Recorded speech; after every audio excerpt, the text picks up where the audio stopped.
Hi friends, welcome to my channel. ఈరోజు మనం టమాటా curry అనేది సింపుల్ వేలో టేస్టీగా ఎలా చేసుకోవాలో చూపిస్తాను. సో ఆయిల్ పోసుకొని జీలకర్ర, ఆవాలు, వెల్లిపాయలు, కరివేపాకు వేసి ఫ్రై చేసుకోవాలి. సో తర్వాత ఆనియన్ కూడా వేసుకొని బాగా ఫ్రై చేసుకోవాలి. సో ఇదంతా రెడ్డిష్ కలర్లో వచ్చేంత వరకు బాగా ఫ్రై చేసుకున్న తర్వాత 1 టీ స్పూన్ పసుపు వేసుకుందాము. సో పసుపు ఆయిల్లో మిక్స్ అయ్యేంత విధంగా కలుపుకున్న తర్వాత 1 టేబుల్ స్పూన్ అల్లం వెల్లుల్లి పేస్ట్ వేసి బాగా కలుపుకోవాలి. పచ్చివాసన పోయేంత వరకు బాగా ఫ్రై చేసుకుని దీంట్లో మనం టమాటాలు అనేది వేసేసుకుందాం. సో ఇంకా ఇందులో కలవలేదు. సో చూడండి, మంచిగా కలిసిపోయిన తర్వాత టమాటా వేసుకుందాం.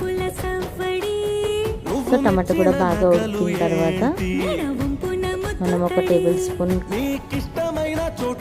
సాల్ట్ అయితే వేసుకుందాం.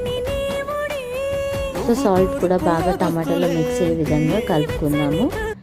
అండ్ ఇది సాల్ట్ అనేది బాగా కలుపుకుందాము, ఇందులో కలిసే విధంగా కలుపుకుంటూ ఉండాలి. అండ్ ఇది బాగా వాటర్ అనేది రిలీజ్ అయ్యింది కదా, సో వాటర్ అనేది ఎవాపరేట్ అయ్యేంత వరకు కలుపుకుంటూ ఉండాలి. సో ఇప్పుడు కారం అనేది వేసుకుందాం. సో 2 టేబుల్ స్పూన్ కారం వేసుకుని టమాటాలో బాగా కలిసే విధంగా కలుపుకుందాం.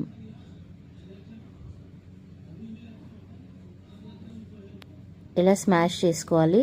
బాగా స్మాష్ అయ్యి బాగా కలుపుకుంటూ ఉండాలి. మూత పెట్టుకొని ఉడికించుకుందాం. ఇప్పుడు ఒక 5 మినిట్స్ తర్వాత చూడండి, బాగా ఉడికిపోయింది కదా, ఒకసారి కలుపుకుందాం.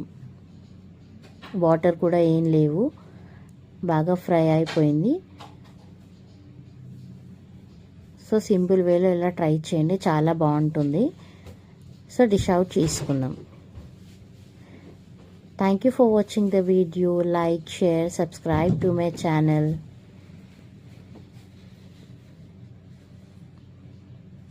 నన్ను కొంచెం సపోర్ట్ చేయండి, ఇంకా మంచి మంచి వీడియోస్